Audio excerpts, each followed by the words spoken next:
मनीष कश्यप, क्या आप उस माँ का दूध के कर्ज उतार पाइएगा? उस माँ से कैसे नजरें मिला पाइएगा? बल्कि गरीबों से पैसा मांग करके, चंदा मांग करके और उस करोड़ों रुपए का गमन कर लिया है। देखिए, खुद को स्वतंत्रता सेनानी का पोता बताने वाले और आर्मी का बेटा बताने वाले पत्रकार मनीष कश्यप आज बीजेपी का दामन थाम लिए हैं। और जैसे ही मनीष कश्यप की फोटो वायरल हुई और मनीष कश्यप बीजेपी में शामिल हुए, लोगों को पता चला, उसके बाद लोग सवाल पूछने लगे और अटकलों की बाजार में ये खबर चलने लगा कि क्या मनीष कश्यप बिक गए हैं? क्या मनीष कश्यप को कौन सा ऐसा पद मिला कि जब मनीष कश्यप अपने क्षेत्र से यानी कि पश्चिम चंपारण से, बेतिया से लोकसभा के चुनाव लड़ने के लिए ऐलान कर चुके थे और ताल ठोक चुके थे, मैदान में लगातार रैली कर रहे थे, लोगों से जनसंपर्क कर रहे थे, लगातार लोग के बीच जा रहे थे और नॉमिनेशन भी कर चुके थे। उसके बाद ऐसा क्या लालच उनको मिला, ऐसा क्या लोभ मिला बीजेपी की तरफ से कि उनको जाकर बीजेपी में शामिल होना पड़ा और खुद को सरेंडर कर देना पड़ा। लेकिन देखिए, मनीष कश्यप जो बीजेपी में शामिल हुए हैं, ये खबर काफी दिन से था कि मनीष कश्यप बीजेपी में शामिल होंगे और काफी दिन से इसकी तैयारी भी चल रही थी। आप लोगों ने देखा होगा कि लगभग 1 महीना पहले, 1 से 1.5 महीना पहले बीजेपी के सांसद, दिल्ली से जो सांसद है मनोज तिवारी, मनीष कश्यप के घर पर आए थे, उनके मां से मिले थे, मनीष कश्यप से मिले थे, उनके जो घर का कुर्की जब्ती हुआ था उस सब को देखे थे और कहे थे कि मोदी जी को सब कुछ पता है। लेकिन मनीष कश्यप भाजपा की सत्ता हासिल करते हुए एक बार भी उन लोगों के लिए नहीं सोचे जो लोग इस गर्मी में, चिलचिलाती हुई धूप में मनीष कश्यप के लिए रैली करते थे, मनीष कश्यप के समर्थन में उनके आगे उनके पीछे दौड़ते थे। उन लोगों के बारे में मनीष कश्यप एक पल भी नहीं सोचे। जरा सोचिए कि जब मनीष कश्यप रैली के लिए निकले थे, जनसंपर्क के लिए निकले थे, उस वक्त कई ऐसी महिला का वीडियो फुटेज सामने आया था जिसमें महिला जो है मनीष कश्यप को दूध से नहला रही थी और दूध से नहाते वक्त मनीष कश्यप थर-थर कांप रहे थे और कह रहे थे कि इस दूध का मैं कर्ज जरूर उतारूंगा।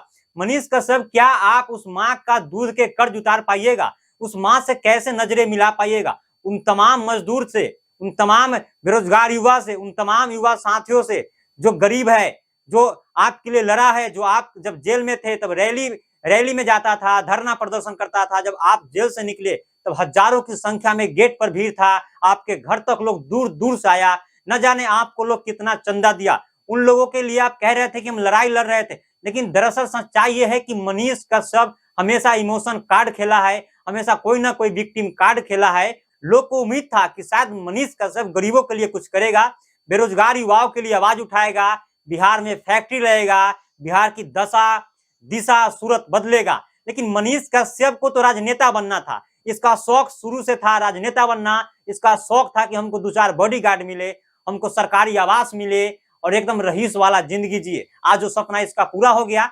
लेकिन जो लोग इस पर भरोसा करते थे उन लोगों को आज भी चेतावनी है कि आप लोग अभी भी सतर्क हो जाइए, इसके बारे में जान लीजिए, जो अपनों का नहीं हुआ दूसरों का क्या होगा। बीजेपी के मनोज तिवारी बिहार आते हैं, इससे संपर्क करते हैं, उसके बाद मनीष कश्यप और मनीष कश्यप के मां दिल्ली जाते हैं, बीजेपी के कार्यालय में बीजेपी की सदस्यता हासिल करते हैं।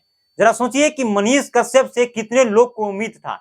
मनीष कश्यप का लोग टैटू बनवाकर उससे मिलने आते थे कि मनीष कश्यप मदद करेगा, लेकिन मनीष कश्यप इतना फ्रॉड है कि लोगों को आज तक पता नहीं।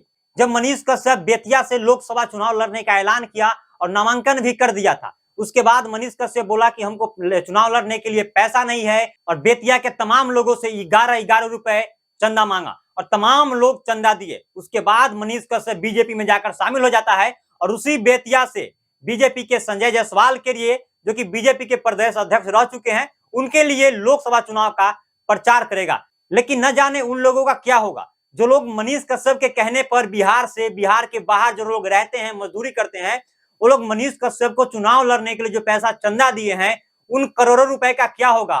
उन करोड़ों रुपए का ब्यौरा कौन देगा? एक बार फिर मनीष कश्यप के ऊपर चंदा चोरी का आरोप लग रहा है और भाजपा के साथ बिकने का आरोप लग रहा है। भाजपा ने मनीष कश्यप को एक एमएलसी का टिकट दिया है और मनीष कश्यप न जाने कितने लोगों को अरमान के साथ खेल गया और गरीबों के साथ इमोशन कार्ड खेल गया, गरीबों का इस्तेमाल करके। और इतना यहां तक नहीं, गरीबों का इस्तेमाल ही नहीं किया है, बल्कि गरीबों से पैसा मांग करके, चंदा मांग करके और उस करोड़ों रुपए का गमन कर लिया है। अब आप लोग क्या सोचते हैं मनीष कश्यप के बारे में कि मनीष कश्यप भाजपा में शामिल हुआ है, सही किया है या गलत किया है? कमेंट बॉक्स में अपनी प्रतिक्रिया जरूर दीजिएगा।